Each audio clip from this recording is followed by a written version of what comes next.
DK, Paul's last start against the Brewers, a team he's seen over and over and over again. What are you looking forward to the fact that he gets to see a team like the Blue Jays who he hasn't faced yet before in his career? Yeah, I mean, he's the last start was tough for Paul Skenes terms, but just the way we've talked about a lot, the way he goes out, dominates in between starts, figures some things out, makes adjustments, and he's gonna be Paul Skenes out there tonight. Speaking of those adjustments, his splinter usage has gone down. When I talked to him the other day, he said, if I don't want to use it, I'm not using it. I have 5 other pitches to rely on. Have you noticed him sort of just make those changes mid-game? Is that something you guys have been more conscious of or have noticed with him? What has it been about that? Yeah, he's really in tune with what's working and what's not, how he adapts and adjusts throughout a game. And as we sit here and talk tonight, the splinter may be feeling really good and he could go out and use it a lot. That's one of the things that's really, for a young guy to be able to have that feel and be able to understand what he can go to and what he can't. Even going into a game with a game plan, he's really good at adjusting off of it if something isn't working and going to what is. Do you have any expectations for him today besides just Paul Skenes being Paul Skenes, considering how much the bullpen has been used the past few days? Yeah, no, just want him to go out there and do what he does and give us everything that he's got.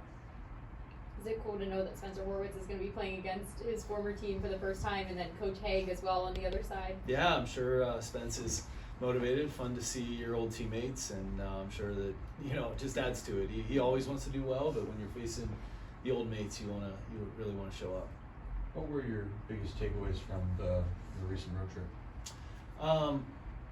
The Milwaukee series was really tough, and obviously they're playing really well. I didn't think we had our best series, and I thought we rebounded really well in Chicago, especially in that environment. At Wrigley with, we talked about the Plains and the crowd, the atmosphere, everything going on, and to play really competitive baseball and find a way to, we had a chance in all 3 games to win the game, and just need to come up with, that one big hit, one extra play to get over the hump. I wanted to ask one question, not game related, but Konnor Griffin's promotion to Double-A. How exciting is it for a guy like that to get the bump up again?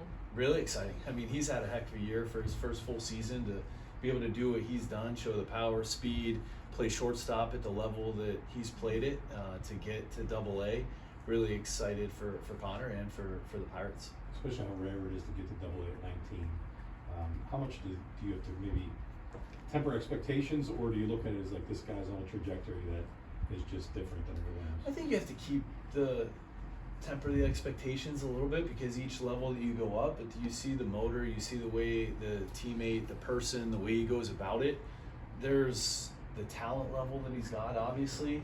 There's the package is real, and how he goes about competing and playing, and really the reports that we've got about how he makes everybody around him better as well.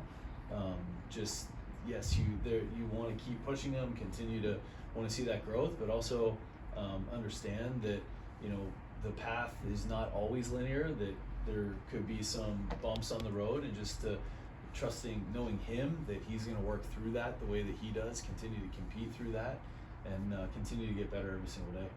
He was 18 when he came to spring training with you guys.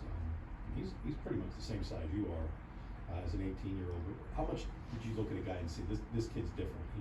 He's different than your typical prospect and your typical kid that age? Way different. Just look at. I certainly didn't look like that at 18 years old. I mean, he is a physical specimen. He goes out there, he's playing center field in spring. To be able to go and play shortstop pretty much every day. He's bounced between short and center, 2 elite positions on the field, and to hit the way that he has, steal bases, do the things that he does, he's really special. Saw Neil getting some work out in the field today. How has his progression been since that injury? And obviously there's a lot of hurdles to get over for a concussion, so how has he been so far? Yeah, continuing to get better every day, adding a little bit more.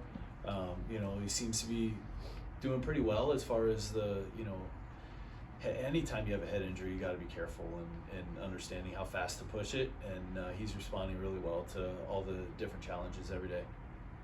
You anticipate Wednesday's start is probably going to be predicated what happens the first 2 games? Yeah, that will be TBD, and then see what happens these first 2 games, and hopefully we'll announce it tomorrow, probably after the game. Donnie, aside from Skenes, your whole pitching staff for this series, how do you see the Blue Jays offense and how do you handle them? Yeah, they're good, really good offense, and very versatile, I guess you could say. Lefties, righties. You know, Springer being back obviously adds a lot to the top, and there's a lot of threats throughout the lineup. Have to pitch ahead. You know, find a way to get ahead of guys. Just play smart baseball and take care of the ball when we get a chance to. Thanks.